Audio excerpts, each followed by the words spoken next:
শেষ মুহূর্তে আদিত্যকে পরমা ও সুদীপার ব্যাপারে সব সত্য খুলে বলল পিসিমণি। দুজন যে যমজ বোন আর ওদেরকে যে অনাথ আশ্রম থেকেই আনা হয়েছিল সেই ব্যাপারে সবটা খুলে বলল পিসিমণি আদিত্যকে। হ্যাঁ বন্ধুরা, অনুরাগের ছোঁয়ার আগামীতে আমরা এমনটাই দেখতে চলেছি।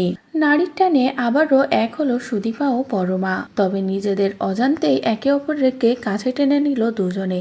যখনই পরমা জানতে পারলো যে সুদীপার বাবা মারা গেছে, তার কারণেই সুদীপাকে বিয়ে করেছে আদিত্য, আর সুদীপার নিজের বলতে কেউ নেই, তখনই পরমা নিজেই সুদীপাকে কাছে টেনে নেয়। এদিকে পিসিমণি তো চোখের সামনে দুই বোনকে এক হতে দেখে কান্নায় ভেঙে পড়ে। পিসিমণি বারবার ভাবে যে দুই বোনকে কি সত্যটা জানিয়ে দেব, কিন্তু অতীতের সবকিছু মনে করে পিসিমণি আবারও ভয় পায়। তাই দুজনকে সব সত্য জানায় না। কিন্তু পিসিমণি এটা খুব ভালো করেই জানে যে আদিত্য ভালো একজন মানুষ, যার কারণেই সুদীপাকে বিয়ে করতে রাজি হয়েছে। তাই আদিত্যকে সবটাই বলা যায়। আদিত্য সবটা জানলে হয়তো কোনো না কোনো একদিন দুই বোনকে ঠিক সময় মতো এক করে দেবে। আর যতদূর আমার কথা, আমি তো সব সময় থাকবো না। আমি যখন থাকবো না তখন কি দুই বোন কখনো জানতে পারবে না যে ওরা যমজ বোন? না, এটা তো হতে পারে না। আমি না থাকলে দিদিমণির বোন তো আছে, তাই এই সত্যটা আমার দাদাবাবুকে জানাতেই হবে যে কোনো প্রকারে বলেই আদিত্যকে আড়ালেই ডাকে পিসিমণি। ডেকে সুদীপা আর পরমার সব ব্যাপারে খুলে বলে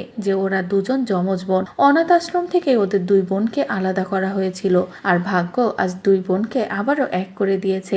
একই বাড়িতে যাচ্ছে দুই বোন, ওরা দুই বোন যেন এক হয়ে থাকতে পারে সেটা তুমি একটু দেখো বাবা। যে সত্যগুলো শুনে তো আদিত্য নিজেও পুরো অবাক হয়ে যায়। তো বন্ধুরা, এবার শেষ মুহূর্তে যদি পিসিমণি এভাবে আদিত্যকে সব সত্য জানিয়ে দেয়, তাহলে সেটা দেখতে তোমাদের ঠিক কেমন লাগবে কমেন্ট করে জানাও। পরবর্তী আপডেট পেতে চ্যানেলটি সাবস্ক্রাইব করো।